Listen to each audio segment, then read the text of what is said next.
बिस्मिल्लाहिर्रहमानिर्रहीम। रब्बि इश्रह ली सदरी व यस्सिर ली अमरी वहलुल उक़दतम मिन लिसानी यफ़क़हू क़ौली। Rabbi ज़िदनी इल्मन rabbi ज़िदनी इल्मन rabbi ज़िदनी इल्मा।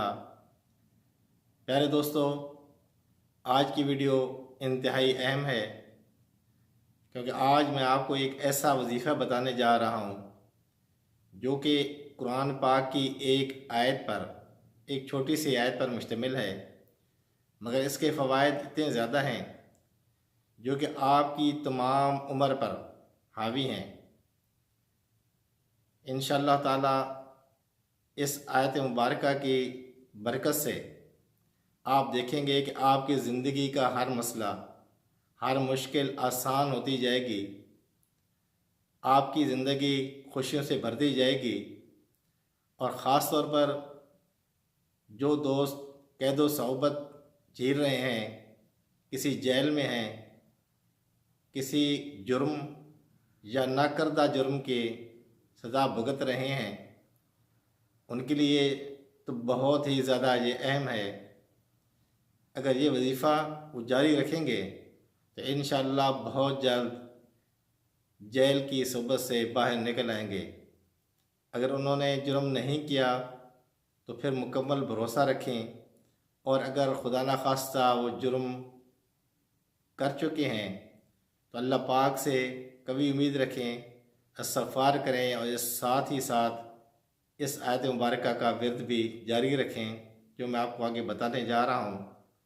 तो उम्मीद है कि इंशाअल्लाह ताला बहुत जल्द वो जेल से निजात पाएंगे। और साथ ही साथ दोस्तों, आपकी पूरी ज़िंदगी इंशाअल्लाह ताला इस आयत मुबारक की बरकत से संवर जाएगी। इंतहाई आसान वजीफ़ा है।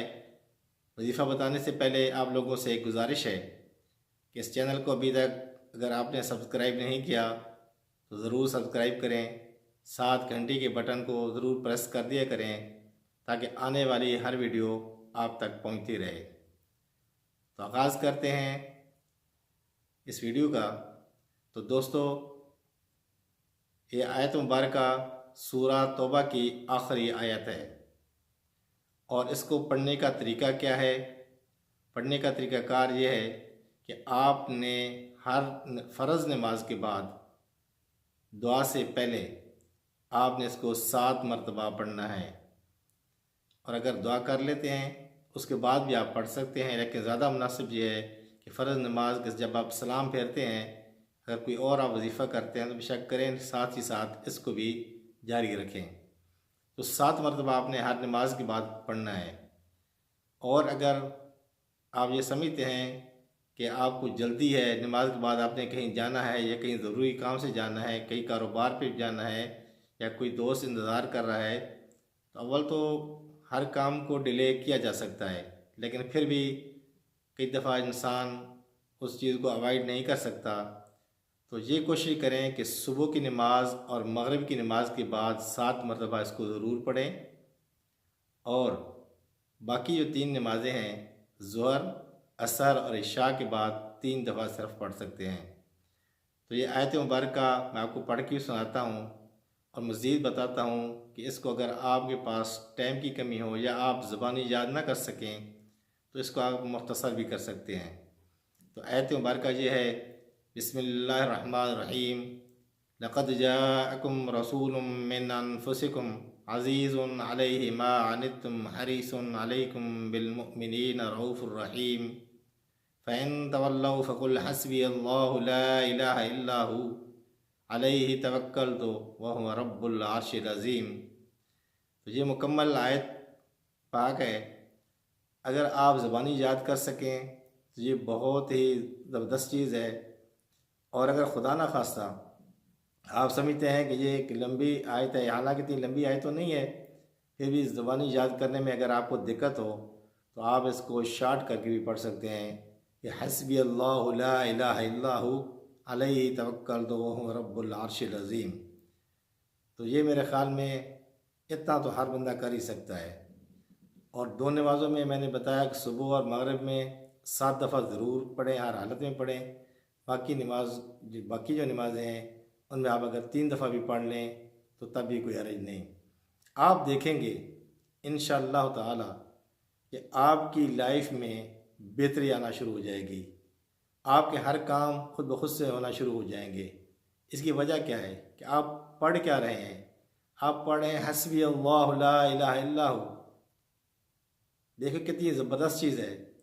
आप कह रहे हैं कि मुझे अल्लाह ताला पे मुकम्मल भरोसा है, जिसका कोई भी शरीक नहीं, जिसके अलावा कोई इबादत के लायक नहीं। और वो कौन सी ज़ात है जो अर्श अज़ीम की मालिक है। तो आप हिसाब लगा लें कि जब आप अर्श अज़ीम के मालिक से ऐसी उम्मीद लगाएंगे कि उस पर आप पूरा भरोसा कर रहे हैं, तो क्या ख्याल है आपका कि वो आपकी मदद नहीं करेंगे। तो इंशाअल्लाह अल्लाह ताला की ज़ात से पूरी उम्मीद रखें, भरोसा रखें। जब आप पढ़ रहे हैं कि मैं उस पर भरोसा कर रहा हूँ, तो आप उस पर भरोसा भी रखें। और ख़ुद कह रहे हैं कि वो अर्श अज़ीम की ज़ात है जो अर्श अज़ीम का मालिक है। तो आप सोचिए कि अर्श अज़ीम का जो मालिक है वो कितनी बड़ी ज़ात है, वो हमारे लिए क्या कुछ नहीं कर सकता। तो मुकम्मल भरोसे के साथ इसको अपनी ज़िंदगी का मंशूर बना लें। सिर्फ ये नहीं कि आप किसी काम के लिए करें, आप ये करते जाएंगे, आपका ऐसा होगा कि आपकी ये आदत बन जाएगी। और जब ये आपकी आदत बन जाएगी तो ये देखेंगे कि अल्लाह पाक आपके गैब से कैसे वसीले पैदा करेंगे, आपको हर मुश्किल से खुद ब खुद से निजात कैसे मिलेगी, आपके लिए ज़िंदगी में आसानियाँ कैसे पैदा होंगी, आपके कारोबार में बरकत पर कैसे पैदा होगी, ये आप देखते जाएंगे। और अल्लाह पाक से देखेंगे कि आप जो नहीं मांगेंगे वो भी आपको मिलेगा। तो मुझे उम्मीद है कि आज की वीडियो आपको पसंद आई होगी। अगर ये वीडियो पसंद आई है तो इसको लाइक ज़रूर करें, साथ ही साथ इस चैनल को सब्सक्राइब भी करें और घंटी के बटन को दबा दिया करें ताकि आने वाली वीडियो आप तक पहुंचते रहेंगे। मुझे दीजिएगा इजाज़त, अपना बहुत ख्याल रखिएगा। अल्लाह हाफ़िज़ नासिर। अस्सलामु अलैकुम वरहमतुल्लाहि वबरकातुहू।